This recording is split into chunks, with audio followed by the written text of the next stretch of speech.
Hey guys, Casper here from the Geek Home. I'm just going to make a quick video to give a review on the first 3 episodes of the new Star Wars series called Ashoka. Um, so this is going to be us branching into doing a few other types of videos except like just focusing on products we sell, for example, or pre-orders or events we're doing. So we want to sort of do other types of things also, just based in the sort of geek sphere. So excuse me, Ahsoka, some video games, stuff like that. Um, it's going to be sort of mainly focused on things like Star Wars, sort of fantasy series stuff that we're going to look at, and maybe some books and various things like that, pretty much. So to start off with, this is going to be the first one, and I'm only looking at the first 3 episodes, not I think there's up to 5 now already out. I've only watched the first 3 so far. I prefer to watch them in a sort of more, I wouldn't say binge fashion, but I like watching more than one at once. It just works better for me in terms of the flow of these types of shows. So I'm gonna do a review for these 3, and then I will do a review for the next 3, and I think there's 7 episodes, so then I'll do a review for the last one also on its own. So yeah, let's get this done.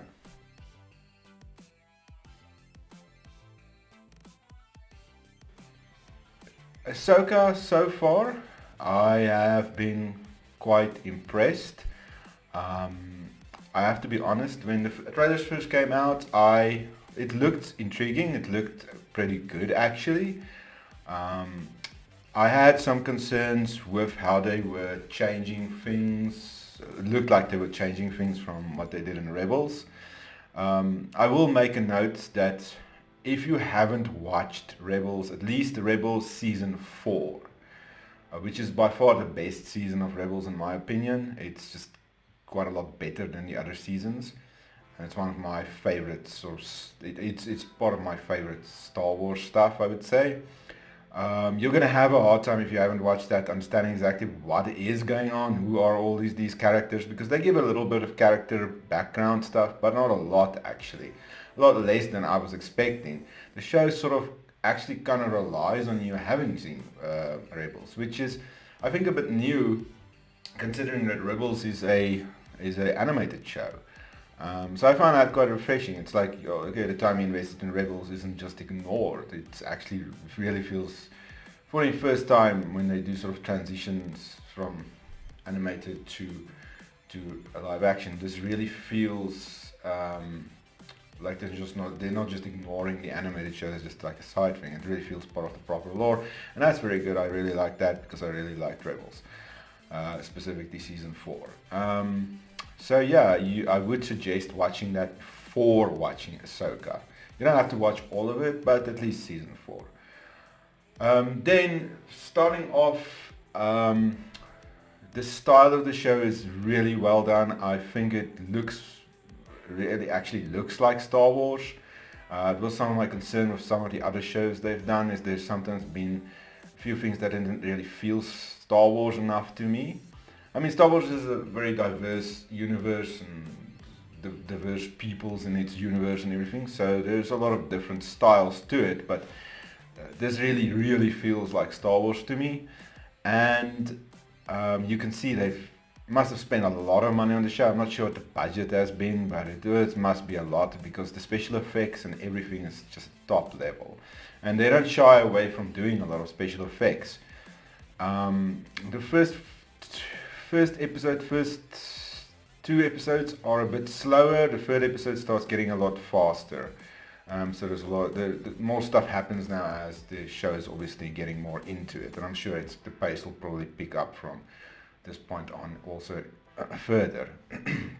So the first episode, I'm not going to do any spoilers, but this is obviously more just getting into the flow. Things start off actually quite a bit. They have the introduction of the antagonists, well, the sort of antagonists at the moment, which is Balin Skull and Shanti. I'm trying to remember her name. Shin Hati. So they are sort of the main antagonists at the moment. We don't really know exactly what their motivations are, except for they're trying to bring back a specific other character. That's pretty much all we really know. And yeah, so if they have other motivations, we don't really know at this stage. Ray Stevenson is doing a really good, well, he did a really good job at playing Balin Skull so far in these 3 episodes I've watched. He really comes off a very stoic, hard character. I'm really liking his performance. I think it's a very big shame that he, I mean, obviously it's very sad, and it's a big shame that he passed away just before a while before the release of this now. So I'm not sure what happens towards the end of this now, and how they will handle that. If his character does end up still being alive at the end of this season, we'll have to see what happens with that. Shin Hati also, I mean, this is she's played by Ivana Shachno, so she's doing a really good job also as like a villainess type character. We don't really know anything about her at the first episode up to the first episode yet, so but it's all really looking good. He seems to be the master, she seems to be a Padawan, but they're not supposed to be Jedi. He specifically says they're not Jedi anyway. Oh, sorry, that's a bit of a spoiler, excuse me there.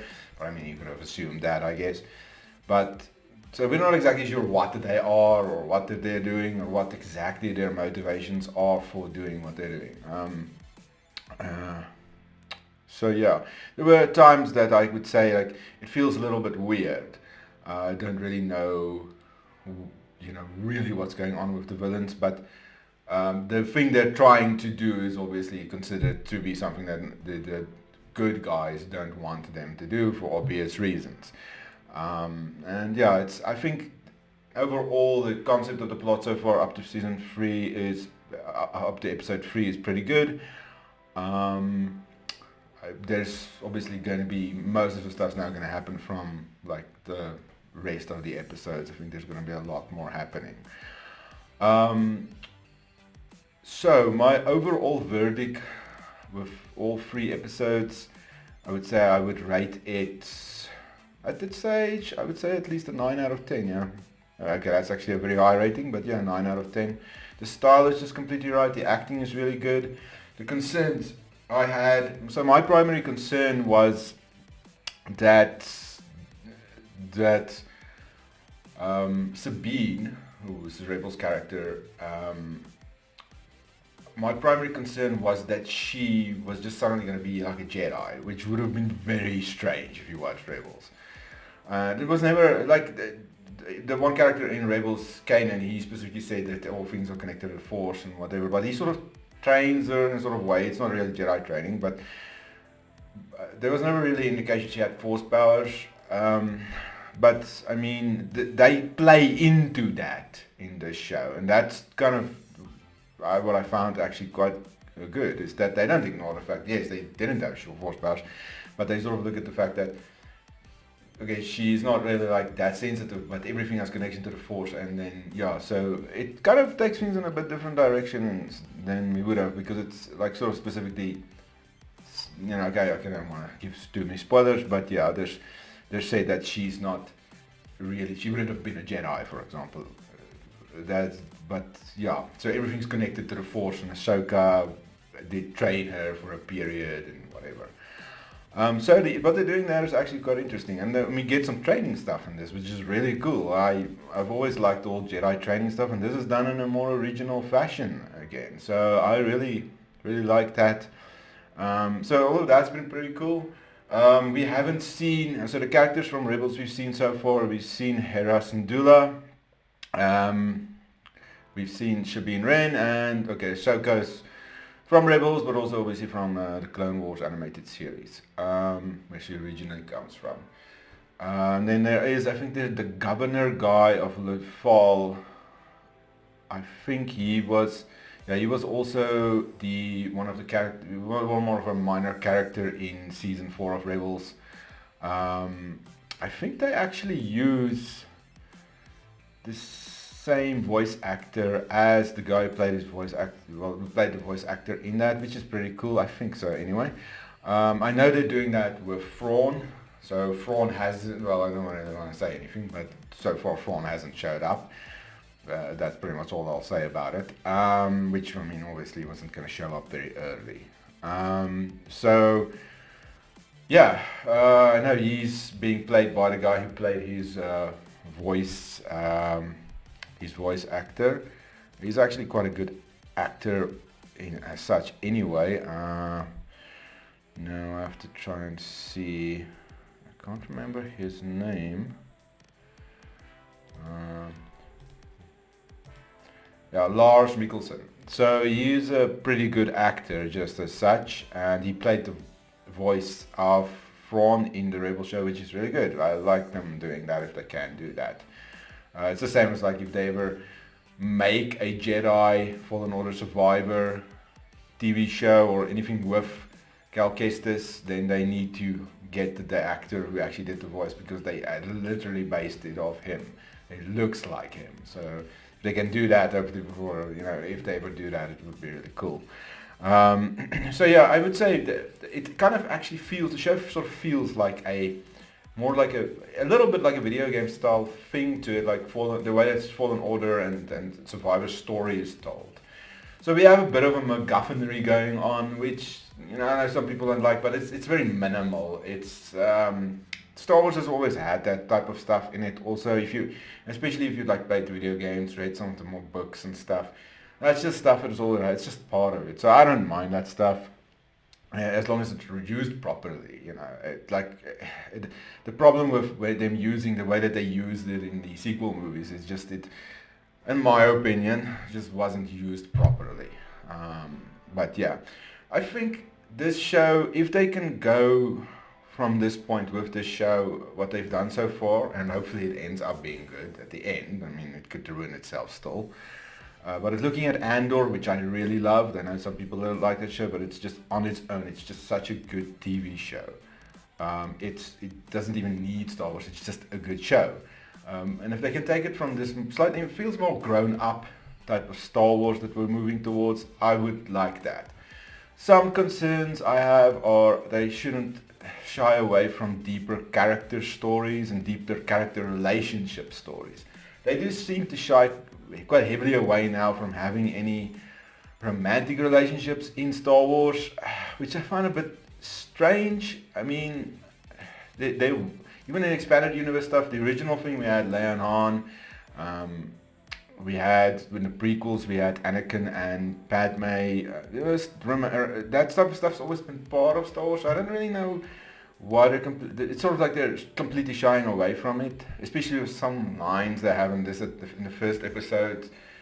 It kind of changes the character relationship dynamic from between two characters a little bit than what it was in Rebels, if you ask me. But yeah, we'll have to see what happens. At this stage I can't really say. Maybe I'm wrong and it's not really what's happening. I know they sort of shied away from it in Mandalorian with Bo-Katan and Jin. I know there was supposed to be some scenes, but they cut them out. I'm not really against them cutting them out though. Those two characters never felt like that type of connection for me. It's not that they couldn't, it's just they would have had to do a bit more work to get there. They didn't do enough work. But yeah, Mandalorian Season 3 is a completely different story from this anyway. So yeah, I give these 3 episodes my thumbs up. I really encourage you to watch them. I think Star Wars, if it can move along this path and stay away from all of the other problematic things it got itself into, then I think we could really have a really good show here. And we could have a good future again for Star Wars, which is what I would really like to see. So yeah, I hope you enjoyed this review of the first 3 episodes of Ashoka. And I hope you'll join me for the next ones, which will be episode 4, well, probably be episode 4 to 6, and then the last episode, which I believe is, let me just make sure I think there's supposed to be 7 episodes at the moment. Looks like it. I don't know if there might be more. It looks like it's 7 episodes.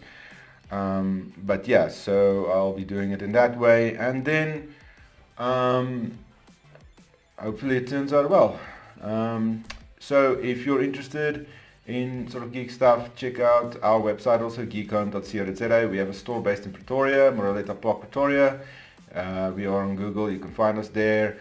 We sell pop figures, we sell trading card games, we sell Yu-Gi-Oh, which is Yu-Gi-Oh, Magic the Gathering, Pokemon, we sell board games, we sell Warhammer figurines and some variety of other different things. So if you're interested in that stuff, check out our website geekhome.co.za. And thanks for joining us. Cheers!